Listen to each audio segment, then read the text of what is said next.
My husband chose to be a stay-at-home dad and sneakily moved his mother into our house, so she could do everything for him. So, I am surprising him with a divorce. Long story short, my husband used to work to support the family while I stayed home taking care of our 2-year-old daughter. Last month, he lost his job and told me he felt exhausted and wasn't eager to do anything. I said okay and offered to work so he could look after our daughter at home and get some rest until he felt better. By the way, our daughter goes to daycare, so it's mainly some housework and picking her up. But he said no, he needs his time to be completely free. I got furious because this means either I work while also taking care of our daughter, or our family will face significant financial pressure. But I stepped back anyway and had a hell of a month doing everything while he hung out with his friends and played PS5. I feel like a single mother who rushes every time to pick up her daughter from daycare and take care of her after a hard day of work. Finally, I couldn't take it anymore and told him he had to choose between being a house husband or divorce. He chose the first, but it felt forced. I keep questioning myself, was I too harsh? Update, I talked to my husband. He said he wasn't feeling depressed, just tired and exhausted after years of working, and he just wanted to be childish for a bit and really enjoyed the month off.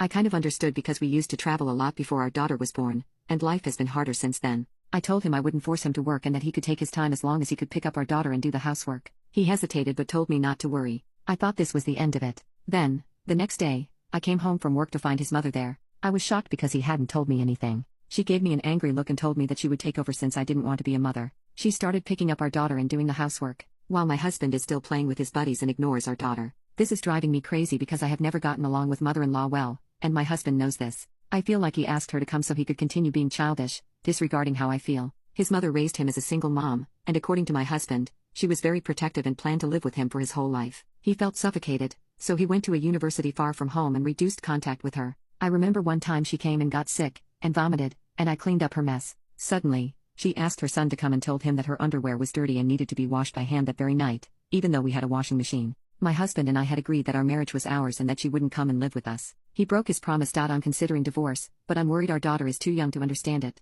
I've thought about holding on for a while, but these days of living with her are already driving me crazy, and I don't see a quick end. I've thought about being an aunt and forcing her to leave, but that might lead to divorce. Update, I felt trapped in a limbo where talking to my husband seemed futile, but the thought of divorce felt like an invisible hand was squeezing my throat, making it hard to breathe. I decided to make an appointment with my psychologist, who has known my childhood and understands my background, including my adoption and family dynamics. Yes, I am adopted. Although my adoptive parents treated me very well, I generally don't like to talk about it. Before I had my child, I specifically consulted the psychologist because I was afraid that my unresolved issues might unconsciously affect my daughter. So, during our conversation, she pointed out that the child in me desperately longs for my biological parents, while the love for my adoptive parents makes me reject this idea. As a result, I am obsessed with maintaining the ideal biological family that I never had. This insight resonated deeply, making me realize why I had delayed taking decisive action for so long. After our session, I felt a strong urge to speak with an attorney about divorce. I wanted to prioritize my daughter's future over my illusory family unity. I gave the attorney all the necessary information and expressed my desire for a quick resolution.